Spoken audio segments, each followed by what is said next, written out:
Welcome back to Elderly Smiles. Don't forget to subscribe, like, share, and click the bell icon to stay updated. Let's begin the discussion. Hey everyone, I'm really excited to jump into this one. We're always talking about making the most of life after 60 and all that, and you guys shared this article that really got me thinking. Oh yeah, it's full of some pretty interesting ideas, huh? Yeah. Really interesting perspectives on how to approach this time with energy and purpose, and even talks about happiness as a fountain of youth. It's a good read. I think what really stuck out to me was how it kind of flips the script on, that whole slowing down thing. Right. Like, we always think about this as a time to wind down. This article is saying, no, it's more of a rewind. Yeah. A chance to rediscover what makes you happy, what you enjoy, and then really go for it. I like that. It's a really good way to look at it. Yeah.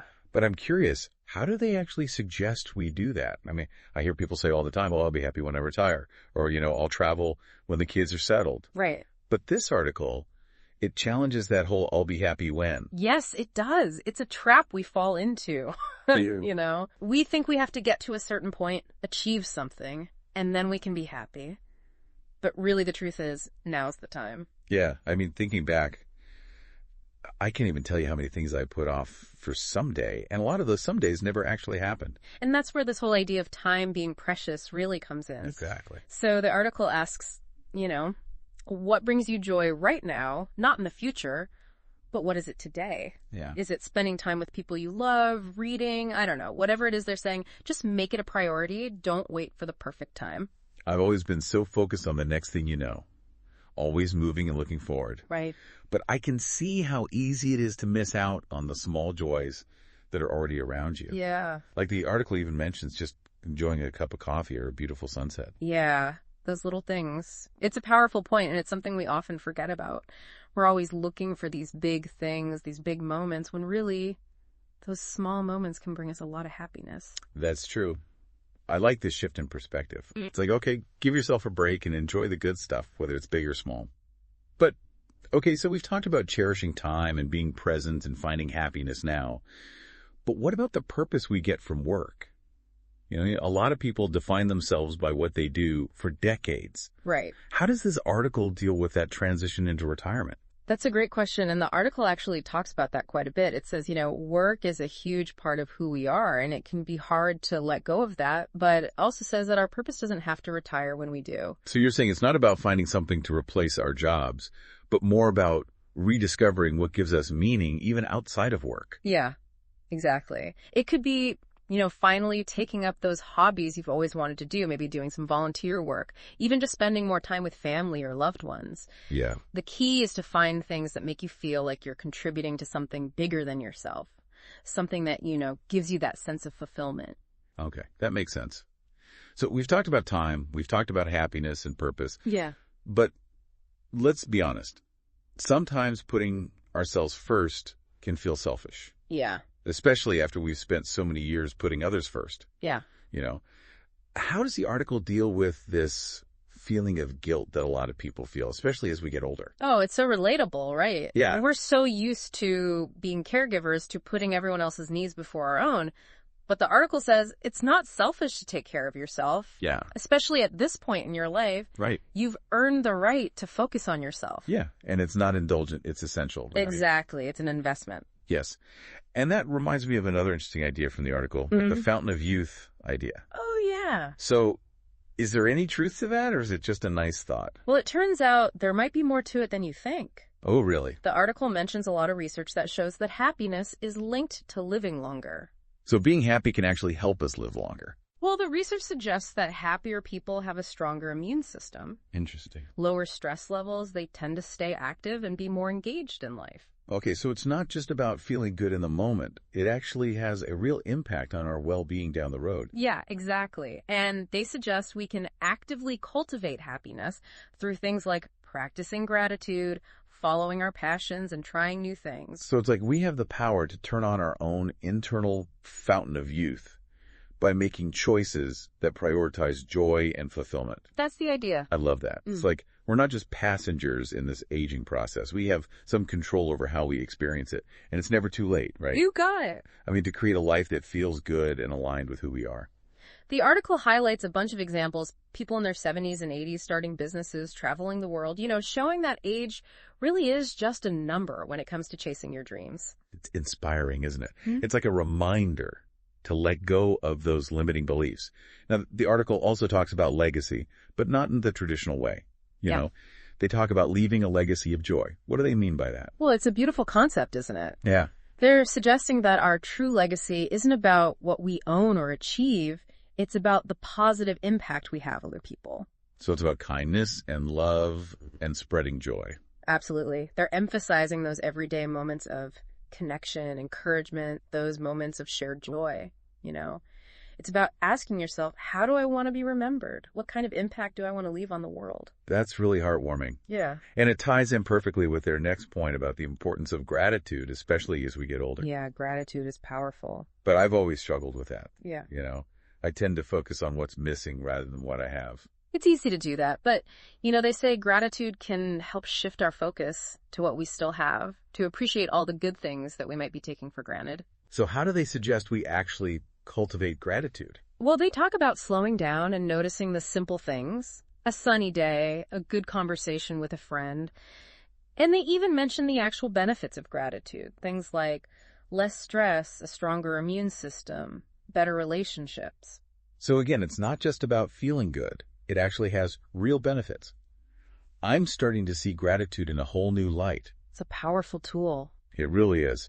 And speaking of powerful but maybe more difficult topics, the article also talks about forgiveness. Ah, yes, forgiveness. This is something I've always struggled with, holding on to past hurts. How does the article approach this? Well, they approach it with a lot of understanding, They say that unresolved conflicts and past regrets, those things can really weigh on us, especially as we get older. Yeah, it's like carrying around baggage. Exactly. And they encourage us to think about what we might still be holding on to and how it's affecting us. They also make it clear that forgiveness isn't about saying what happened was okay. It's not about forgetting. It's about letting go of the anger and resentment that's hurting us. That's an important distinction. Sometimes I think we hold on to anger because we think it's protecting us from getting hurt again. But really, it might be preventing us from experiencing peace and joy. Exactly. And the article reminds us that even though it's not always easy, forgiveness is important for our own well-being and peace of mind. Okay, I like that. And this leads nicely into their last point, which is about the beauty of slow living. Ah, yes, slow living. In our fast-paced world, slowing down sounds amazing. It does, doesn't it? Ugh. And that's exactly what they're suggesting, a shift from quantity to quality. I like that. Slowing down, savoring those simple pleasures, connecting with nature, being more intentional with our time. So it's not about giving up on our goals, but more about choosing to live in a way that feels more aligned with our values and priorities. Exactly. And as we get older, those priorities might change, right? Of course. It might mean simplifying our schedules, spending more time doing things we love, or just learning to say no to things that don't serve us. Yeah. It's like giving ourselves permission to create a life that feels authentic, even as things naturally slow down a bit. And that's what the article is all about, reminding us that we have the power to choose how we experience this stage of life, to create a reality that feels good and true to who we are. This has been so inspiring. We've covered so much already. I'm really excited to keep diving into this, and I'm curious to hear from you guys. Me too. Yeah. What are some of the things that resonated with you today? What are some of the ways you're already putting these ideas into practice? Yeah, and if you're just starting to explore these ideas, what are you most excited to try? We'd love to hear from you as we continue this conversation about making the most of life after 60. You know what really stuck with me from that article? What's that? That idea that our best years are behind us after 60. Oh, yeah. The article says, no, this is a whole new opportunity. Like, it's time to really live life on your own terms. I love that. It's true. We spent so much of our lives doing what's expected of us, building careers, raising families. Right. Now it's like we finally have the freedom to decide what best years even means. Exactly. And the article says, let go of all those expectations that maybe held you back before and just embrace this freedom This is your time. Yeah, it's like we're finally allowed to put ourselves first without feeling guilty about it. Exactly. And, they even suggest that this shift in focus can actually make us better at showing up for others. Oh, that's interesting. How so? Well, when we're taking care of ourselves and, finding our own joy, we actually have more energy to give to others. Oh, that makes sense. It's like filling up your own cup first so you can pour into others. Exactly. Speaking of giving to others, the article talks about leaving a legacy of joy. I really liked that idea. It is a powerful concept. It's saying that our true legacy isn't about money or achievements, but about the positive impact we have on the world. So it's about kindness and love and generosity. Yes. And it's about recognizing that even the smallest acts of kindness can make a difference. We all have the power to make the world a little bit better. Yeah, we really do. And the article also talks about forgiveness as a part of this leaving a legacy of joy and peace. Forgiveness is tough, though. It can be, especially when we've been hurt. So how does the article suggest we approach forgiveness in a way that feels good and healing? Well, they say it's not about saying what happened was okay. It's not about forgetting. Right. It's about letting go of that anger and resentment that we carry around, because ultimately that hurts us more than anyone else.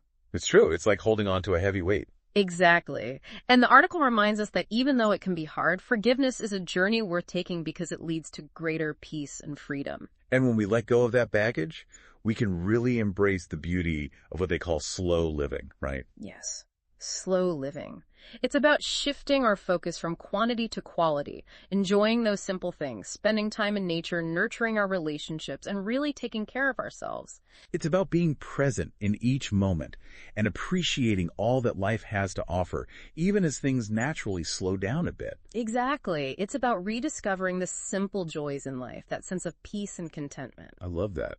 It sounds so refreshing. It is. It's about remembering that life isn't a race. Yeah. It's about enjoying the journey.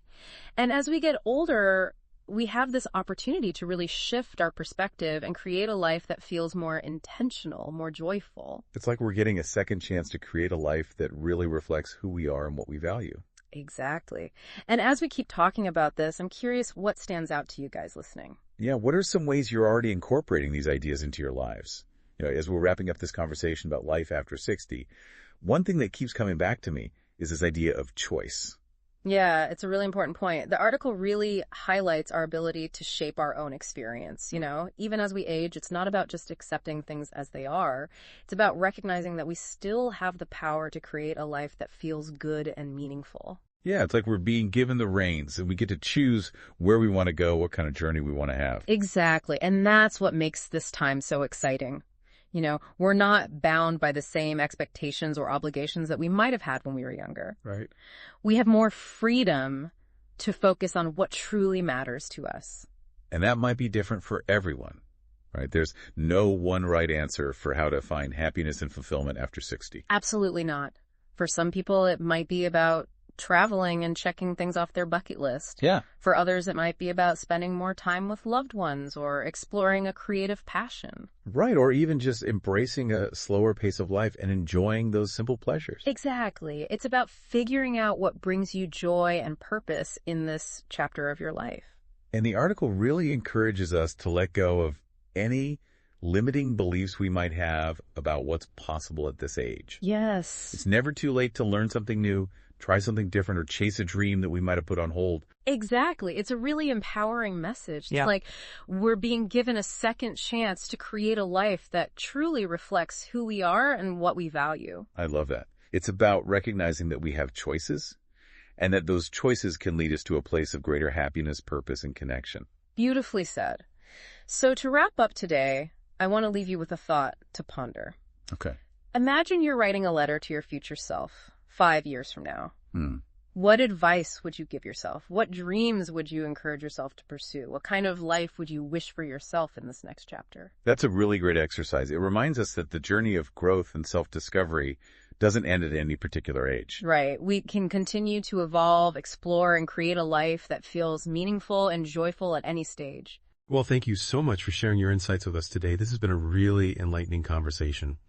And to everyone listening, thank you for joining us. We hope this has given you some new ideas and inspired you to create a future filled with joy and purpose. Until next time, remember, embrace this journey and keep exploring.